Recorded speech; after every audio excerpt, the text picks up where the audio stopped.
مولاي صل وسلم دائما ابدا على حبيب.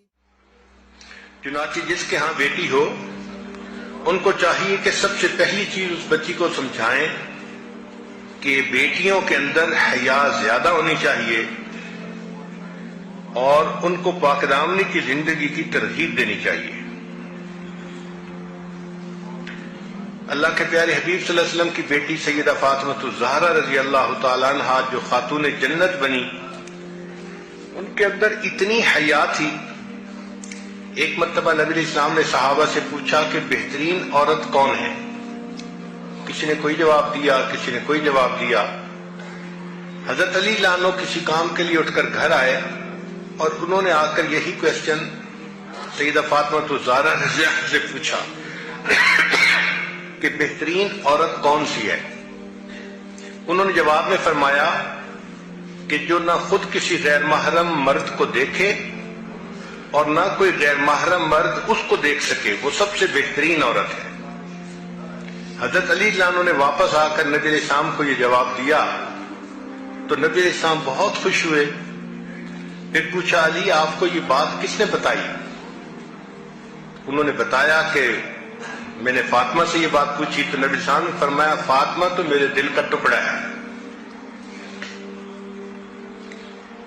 اس لیے جب سیدہ فاطمہ الزہرا عنہا کی وفات ہونے لگی تو انہوں نے وصیت فرمائی کہ میرا جنازہ دن کی روشنی میں نہ نکالا جائے، اس لیے کہ اگرچہ میت کفن میں لپٹا ہوا ہوتا ہے مگر روشنی کی وجہ سے اس کی جسامت کا اندازہ ہوتا ہے.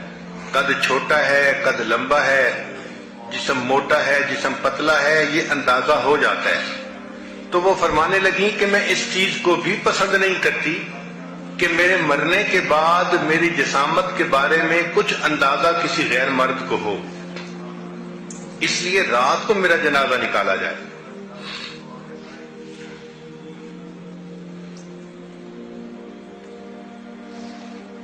سیدہ عائشہ صدیقہ رضی اللہ تعالی عنہا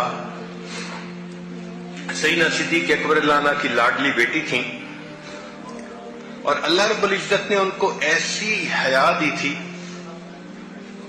ان کی پاکیزگی کا اندازہ لگانا ہو تو اس بات سے لگائیں کہ ان کا نکاح اللہ کے حبیب صلی اللہ علیہ وسلم سے ہوا اور اللہ فرماتے ہیں الطیبات للطیبین کہ پاکیزہ مردوں کے لیے پاکیزہ عورتیں. تو سیدہ صدیقہ رضی اللہ عنہا کی پاکیزگی کا اندازہ لگانا ہو تو نبی علیہ السلام کی پاکیزگی کا تصور کیجیے.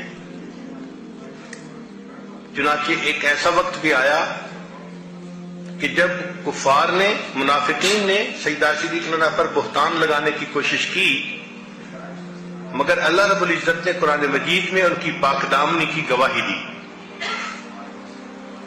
سیدنا یوسف علیہ السلام پر بہتان لگا، اللہ نے بچے سے گواہی دلوائی. بی بی مریم پر بہتان لگا، اللہ نے چھوٹے بچے سے گواہی دلوائی. لیکن جب نبی علیہ الصلوۃ والسلام کی رفیق حیات پر بہتان لگا تو اللہ نے کسی مخلوق سے گواہی نہیں دلوائی بلکہ اللہ نے وحی کے ذریعے خود گواہی عطا فرمائی. بی بی مریم کے بارے میں قرآن مجید میں ہے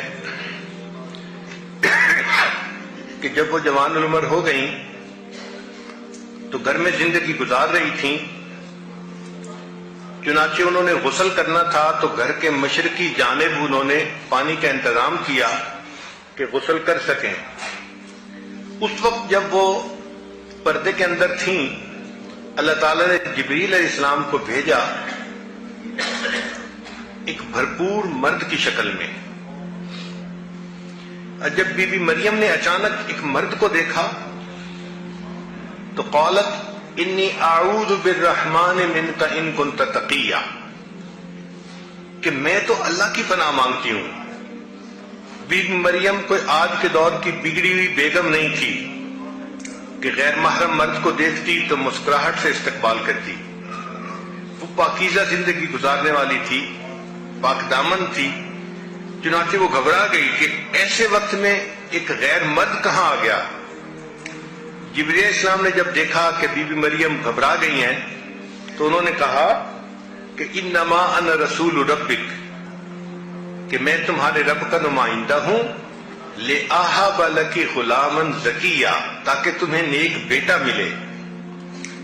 اب بی بی مریم مطمئن ہونے کی بجائے اور گھبرا گئی، یعنی گھبراہٹ بڑھ گئی کہ ایک تو مرد کو میں نے دیکھا اور دوسرا وہ مرد کہہ رہا ہے کہ تمہارا بیٹا ہوگا، اور بیٹا ہو نہیں سکتا چونکہ بیٹے کا کوئی سبب موجود نہیں۔ تو انہوں نے فرمایا اَنَّا يَكُونُ لِي غُلَامٌ، میرا بیٹا کیسے ہو سکتا ہے؟ وَلَمْ يَمْسَسْنِي بَشَرٌ، نہ تو کسی مرد نے مجھے ہاتھ لگایا، وَلَمْ أَكُ بَغِيًّا، اور نہ میں کوئی بد کردار ہوں۔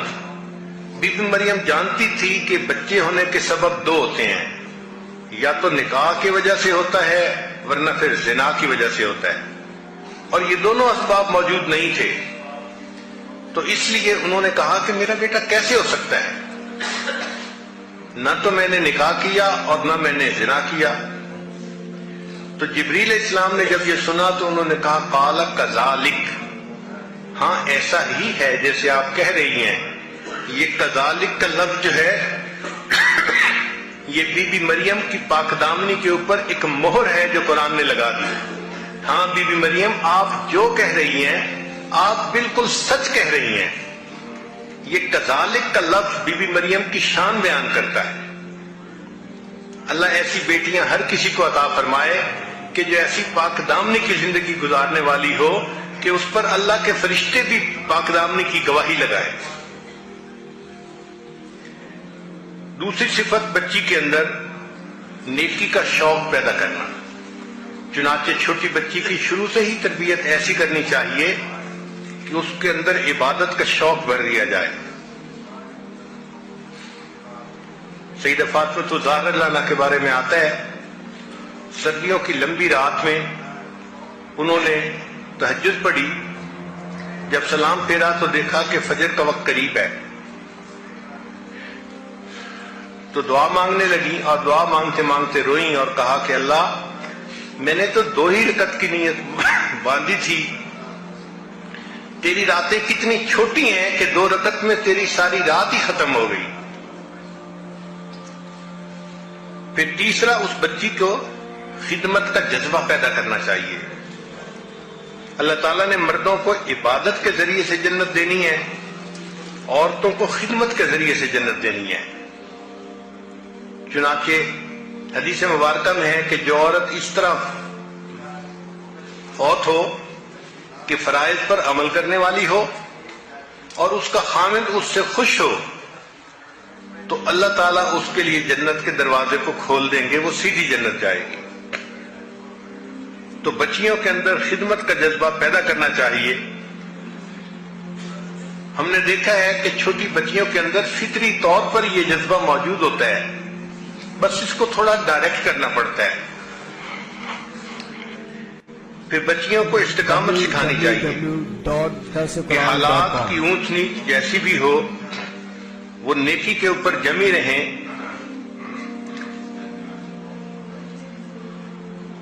سیدہ فاطمہ الزہرا رضی اللہ تعالیٰ عنہا اپنے گھر کے کام کاج خود کرتی تھیں، ہاتھوں میں گٹے پڑ گئے تھے،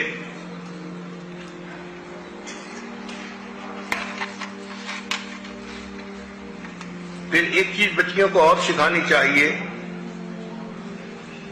اس کو کہتے ہیں زہد فی الدنیا، کہ ان کے دل میں دنیا کا زہد پیدا کرنا ضروری ہے، ورنہ وہ بچی جب دنیا کی چمک دمک کو دیکھتی ہے تو پھر اسی میں گم ہو جاتی ہے۔ فطری طور پر اس کے دل میں سونے چاندی کی محبت ہوتی ہے، مال کی محبت ہوتی ہے۔ کسی بھی عورت کو کہے نا کہ ہم آپ کے جسم میں کیل گاڑیں گے تو پریشان ہو جائے گی، میرے جسم میں کیل ٹھونکیں گے؟ آپ کہیں ہاں ہاں سونے کا کیل ٹھونکیں گے، کہنے لگی پھر ٹھیک ہے۔ فطری طور پہ محبت ہی ایسی ہے اس کے اندر سونے اور چاندی کی۔ أَوَمَن يُنَشَّأُ فِي الْحِلْيَةِ وَهُوَ فِي الْخِصَامِ غَيْرُ مُبِينٍ، تو دل کے اندر آخرت کی محبت ہونی چاہیے اور دنیا کے معاملے میں دل کے اندر زہد ہونا چاہیے.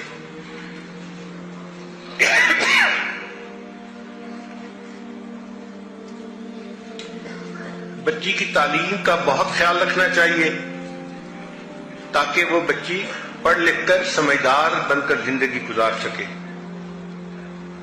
شریعت نے کہا کہ عورت ناقص العقل ہوتی ہے. اس پر بعض عورتوں کو بہت غصہ آتا ہے کہ ہمیں ناقص العقل کیوں کہا گیا. بھئی اس کی حقیقت کو سمجھنے کی کوشش کریں کہ ناقص العقل سے مراد یہ نہیں کہ ان کے پاس ذہن نہیں ہوتا، برین نہیں ہوتا. بہت ان کے پاس ذہن ہوتا ہے، بہت عقل ہوتی ہے. اس لیے ایک بھائی اور ایک بہن مل کے قرآن پاک حفظ کرنا شروع کریں تو ہمارا تجربہ ہے کہ بہن پہلے مکمل کر لیتی ہے، بھائی بعد میں کرتا ہے، کیونکہ بھائی کے اندر کنسنٹریشن نہیں ہوتی. تو عورتیں بہت ذہین ہوتی ہیں، اس میں کوئی شک نہیں ہے، مگر ایک ان کے اندر کمزوری ہوتی ہے کہ جذبات کے اندر بہہ جاتی ہیں، ایموشنلی بلیک میل ہو جاتی ہیں. ان کی جو قوت فیصلہ ہے وہ بڑی کمزور ہوتی ہے. وہ ہمیشہ جذباتی فیصلے کرتی ہیں اور الٹے سیدھے فیصلے کر جاتی ہیں. کیونکہ الٹے سیدھے فیصلے کر لیتی ہیں اس لیے شریعت نے کہا کہ عورت ناقص العقل ہوتی ہے. اور عورتیں خود اس بات کو تسلیم کرتی ہیں کہ واقعی ہمارے فیصلے ایسے ہی ہوتے ہیں. خوش ہوتی ہیں کسی سے تو اس کا دل چاہتا ہے کہ بس ساری دنیا میں کوئی نہ ہو، بس ایک یہ انسان ہو جو زمین کے اوپر چل رہا ہو. اور اگر اسی سے تھوڑی دیر میں خفا ہوں گی تو کہیں گی نہیں، بس یہ میرے سامنے زمین کے اندر دفن ہی ہو جائے، اس کا وجود برداشت نہیں ہوتا. تو یہ جو جذباتی فیصلے ہیں اس وجہ سے شریعت نے ان کو ناقص العقل کہا گیا. ورنہ بچیاں بہت سمجھدار ہوتی ہیں، پڑھائی لکھائی میں اچھے گریڈ لیتی ہیں، ڈاکٹر بنتی ہیں، انجینئر بنتی ہیں، عالمہ بنتی ہیں.